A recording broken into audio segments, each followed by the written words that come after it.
गांव खेखड़ा, जिला बागपत, उत्तर प्रदेश में लगभग 275 वर्ष पूर्व एक जीता राम जाट था। 900 बीघा जमीन थी। गांव का नंबरदार था। सबसे धनी तथा पंचायती आदमी था। सत्य का पक्ष लेता था, झूठ को महत्व नहीं देता था। उसी गांव खेखड़ा में एक संत घीसा दास जी उस समय में सत्संग किया करते थे।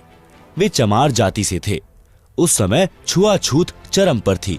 संत घीसा दास जी को परमेश्वर कबीर जी लगभग 7-8 वर्ष की आयु में जंगल में मिले थे।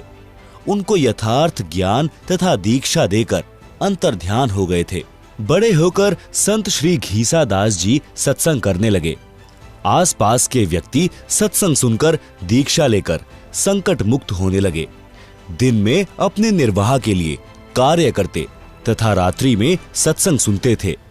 महीने में 2 दिन सत्संग करते थे। रात्रि के सत्संग में स्त्रियां पुरुष दोनों जाते थे। गांव में चर्चा चलने लगी कि रात्रि में स्त्रियों का जाना उचित नहीं है, कुछ भी अप्रिय घटना हो सकती है, इसलिए सत्संग को बंद करा दिया जाए। गांव खेखड़ा की पंचायत हुई।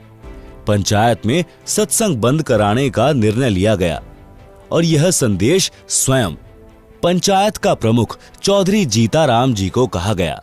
चौधरी जीताराम जी संत घीसाराम जी के घर गए। उस दिन सत्संग चल रहा था।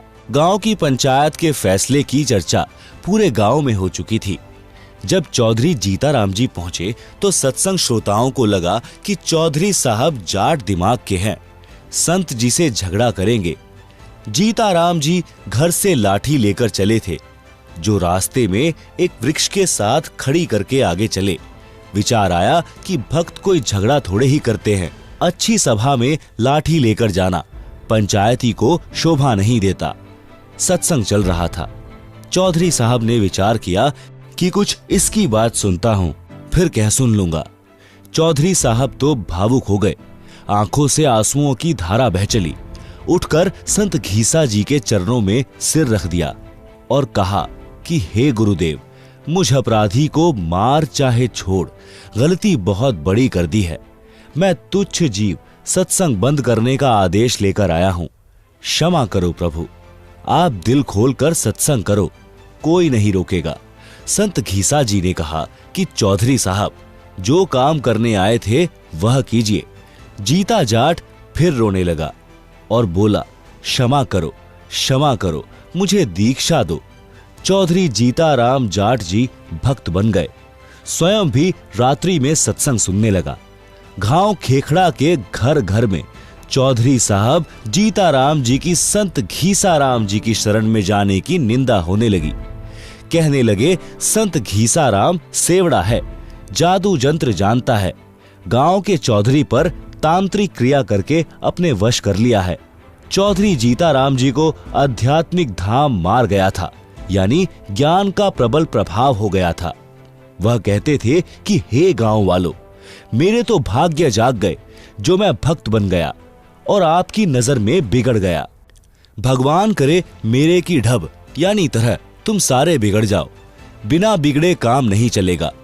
कुछ दिनों के पश्चात गांव की पंचायत हुई और संत घीसा दास जी तथा भक्त जीताराम जी को गांव छोड़ने का फरमान सुना दिया। दोनों गुरु शिष्य तुरंत गांव छोड़कर दूर स्थान पर एक गांव में सत्संग करके जनता को समझाने लगे। बहुत से व्यक्ति अनुयायी हो गए।